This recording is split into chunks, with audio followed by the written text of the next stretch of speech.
Welcome to B6 news. గందరగోళంగా ప్రజాపాలన గ్రామ సభ కాస్త రచ్చరచ్చ. మున్సిపాలిటీ వద్దు గ్రామ పంచాయతీ ముద్దు అంటున్న గ్రామస్తులు, ప్రతి సభలో తిరగబడుతున్న ప్రజలు. మేడ్చల్ జిల్లా గట్కేసర్ మున్సిపల్ పరిధి ఏదులాబాద్లోని వార్డు కార్యాలయంలో ఎంపీడీఓ ఆధ్వర్యంలో ప్రజాపాలన గ్రామ సభ నిర్వహించారు. రేషన్ కార్డు, ఇందిరమ్మ ఇల్లు, ఆత్మీయ భరోసా, రైతు భరోసా అర్హుల పేర్లు అధికారులు చదివి వినిపించారు. ఇందిరమ్మ ఇళ్ల లిస్టులో పేర్లలో రాని వారు కొత్త పెన్షన్, కొత్త రేషన్ కార్డులు రాకపోవడంతో ఇందిరమ్మ కమిటీ సభ్యులను, అధికారులను ప్రజలు నిలదీశారు. ఈ మేరకు గ్రామ మహిళలు ఏదులాబాద్ గ్రామాన్ని గ్రామ పంచాయతీగా కొనసాగించాలని, మున్సిపాలిటీలో వద్దని డిమాండ్ చేశారు. మున్సిపాలిటీలో కలపడం వల్ల తీవ్ర ఇబ్బందులకు గురవుతున్నామని మహిళలు ఆందోళన చేశారు. పోలీసులు సర్ది చెప్పడంతో ఆందోళన విరమించారు. ప్రజలకు ఏం చెప్పాలో తెలియక అధికారులు అసహనంతో సభ ముగించి అక్కడి నుండి వెళ్లిపోయారు. ఈ గ్రామ సభలో కాంగ్రెస్ పార్టీ నాయకులతో పాటు వివిధ రాజకీయ పార్టీల నాయకులు, ఏదులాబాద్ యువత, మహిళలు భారీగా పాల్గొన్నారు.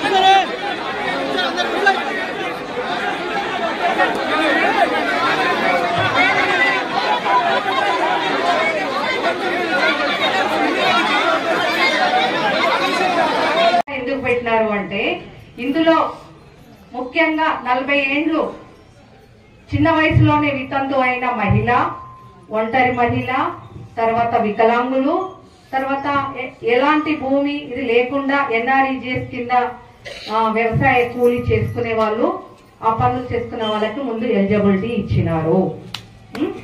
దాంట్లో ఇది సర్వే చేయడంలో ఉన్న వాళ్ళకు రావచ్చు, లేని వాళ్ళకు రావచ్చు, అది మీ అభిప్రాయం తెలవడానికే ఈ గ్రామ సభ పెట్టడం జరిగింది.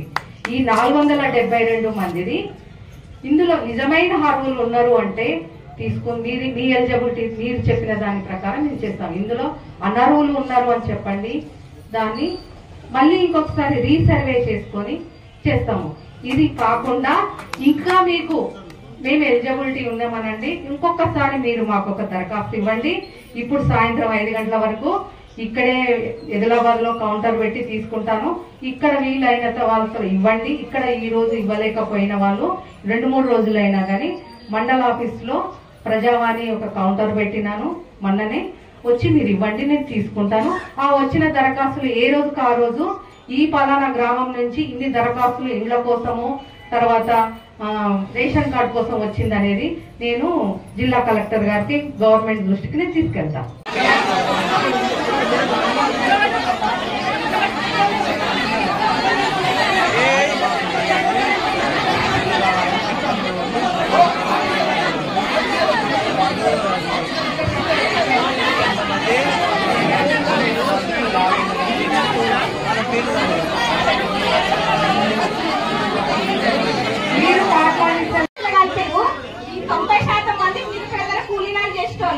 వాళ్ళ ఇంటి ట్యాక్సులు కట్టాలంటే ఈ సంవత్సరం మున్సిపాలిటీ చేసినాక మేము కూలి చేసుకొని బతకడమే కష్టం. అంటే 1000 ఇంటి ట్యాక్సులు కట్టాలంటే ఎక్కడికెళ్ళి కట్టాం మేడం? మా గ్రామ పంచాయతీ నుంచి మున్సిపాలిటీ తీసేసి గ్రామ పంచాయతీ పెట్టండి మేడం.